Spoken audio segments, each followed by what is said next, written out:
Salut tout le monde, bienvenue sur ma chaîne et aujourd'hui on se retrouve pour une toute nouvelle vidéo dans laquelle je vous montrerai comment créer une interface graphique simple sur Python. Donc juste avant de regarder la vidéo, n'hésitez pas à liker, partager, vous abonner et d'activer la cloche de notification pour ne rater aucune de mes prochaines vidéos. Allez, c'est parti.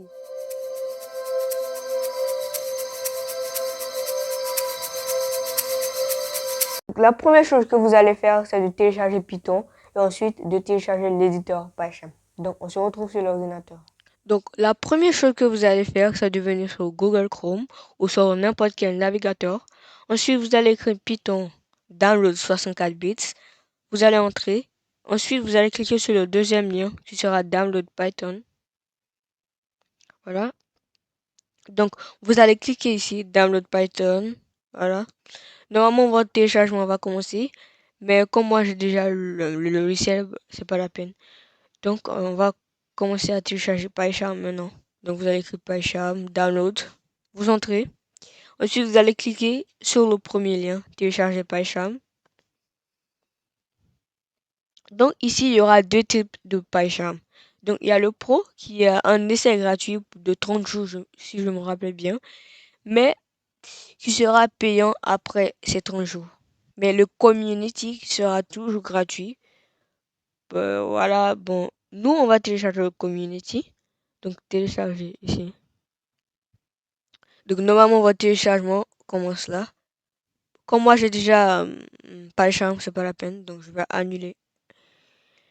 Et une fois que vous auriez téléchargé Python et PyCharm, pardon là. Bon, une fois que vous aurez téléchargé Python et PyCharm, bah, on pourra se retrouver sur PyCharm et commencer à créer notre interface graphique. Donc, une fois que vous auriez installé PyCharm, bah, il n'y aura pas de configuration à faire. Mais ce que nous, on va faire, on va créer un new package qui sera notre dossier. Donc, vous allez sur Python Project, vous allez faire un clic droit, vous allez sur New, Python Package, que nous, on va appeler interface graphique, comme ça. Et vous entrez. Donc, dans notre interface graphique, nous, on va créer un fichier Python. Donc, vous allez sur interface graphique, vous allez faire un clic droit, New, Python File, que nous, on va appeler App. Voilà. Donc, tout d'abord, on va importer un serveur qui est Tkinter. Donc, Tkinter, comme ça. Donc, ce que nous, on va faire, on va dire depuis Tkinter, donc from Tkinter. Donc, depuis Tkinter, on va importer des éléments. Donc, import all. Donc, on va importer tous les éléments de Tkinter pour pouvoir avoir une application complète. Donc, from Tkinter import all. Ensuite, ici, on va créer le nom de notre application qui va nous aider à faire toutes les configurations pour avoir une bonne interface graphique. Donc, le nom, on va mettre Windows. Donc, ce nom-là ne sera pas affiché à votre interface graphique, pardon. C'est juste le nom que nous, on va écrire dans notre programme. Donc, Windows, ce sera le nom de notre application. Et TK, voilà. Ensuite, pour pouvoir afficher notre interface graphique, donc afficher notre interface graphique, comme ça. Donc, on va faire window.mainLoop, comme ça. Et vous allez faire comme ça.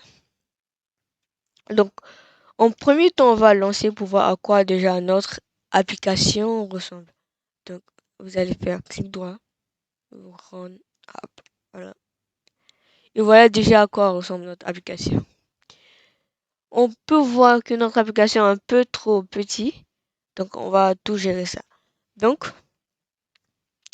ce que nous on va faire, c'est de descendre un peu bas et on va mettre window.title. Donc, ce sera le titre de notre interface graphique. On va appeler par exemple euh, My App par exemple, comme ça.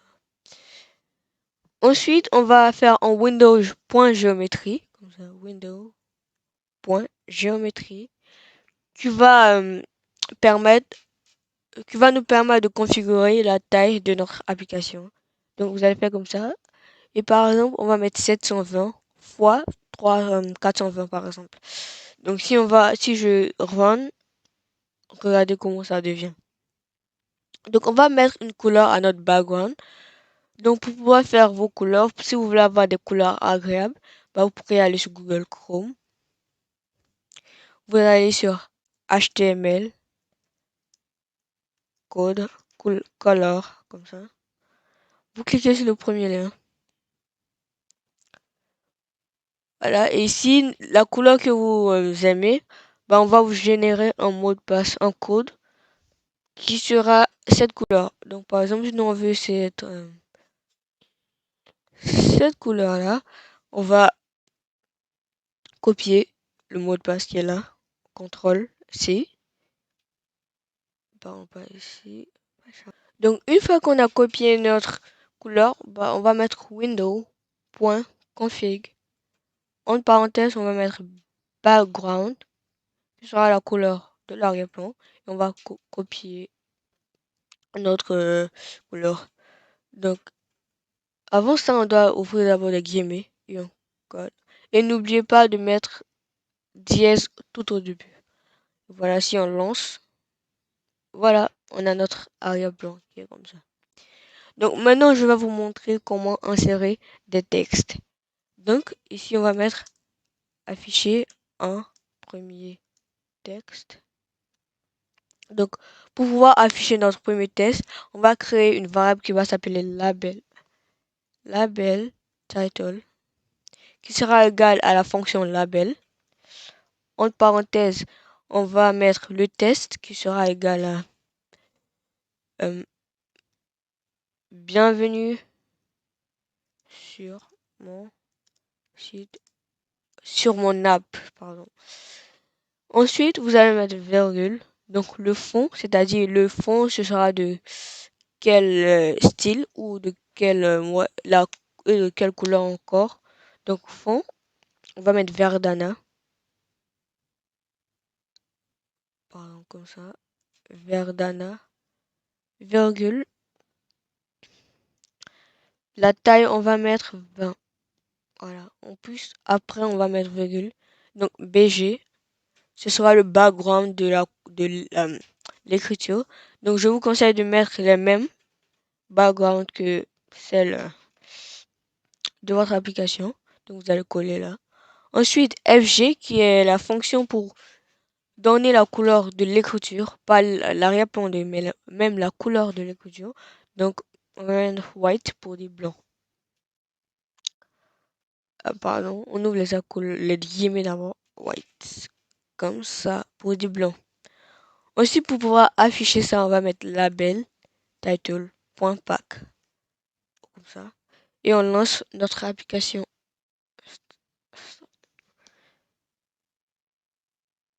Et voilà, on a bienvenue sur mon app. Ensuite, on voit que notre bienvenue sur mon app, si on fait comme ça, on voit que le truc fait de plus en plus kit. Donc, pour faire ça, on va mettre spend égale yes. Et voilà, ce sera tout. Comme ça. Et voilà, on voit que c'est bien au milieu. Ensuite, on va créer un premier bouton qu'on va appeler le bouton, on va l'appeler le button, comme ça, qui sera égal à la fonction button. Entre parenthèses, on va mettre le texte qui sera... Donc, l'application que nous, on va faire, c'est par exemple, on va écrire bienvenue sur mon app. Ensuite, on va créer un bouton qui va dire ouvrir YouTube. Et quand on va cliquer sur ce bouton-là, l'app va nous rediriger directement sur mon compte YouTube. Donc texte, on va mettre ouvrir YouTube, virgule, BG aussi, fond, la même chose. Fond, on va mettre Verdana,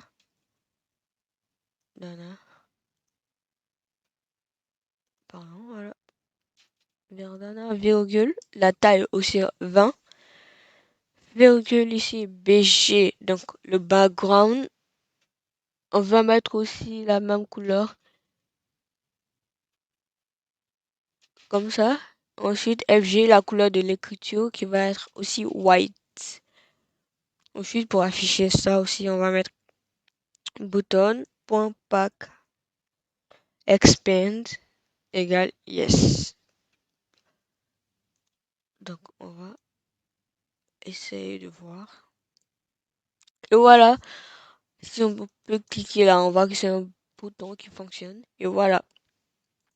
Donc, après avoir créé notre bouton et ensuite notre test, on va donner une commande à notre bouton. Parce que là, lorsqu'on vient sur l'application, lorsqu'on clique sur le bouton, bah, il n'y a rien qui se passe. Mais nous, on va faire un truc qui va faire, lorsque nous allons cliquer sur le bouton, il va nous rediriger directement sur mon compte YouTube. De ce qu'on va faire, c'est d'importer web browser. Juste en haut, vous allez mettre import web browser, comme ça. Et après ça, on va créer une fonction qui va s'appeler Jacob YouTube. Donc, on va mettre def Jacob YouTube, comme ça. Donc, c'est une fonction qu'on va donner.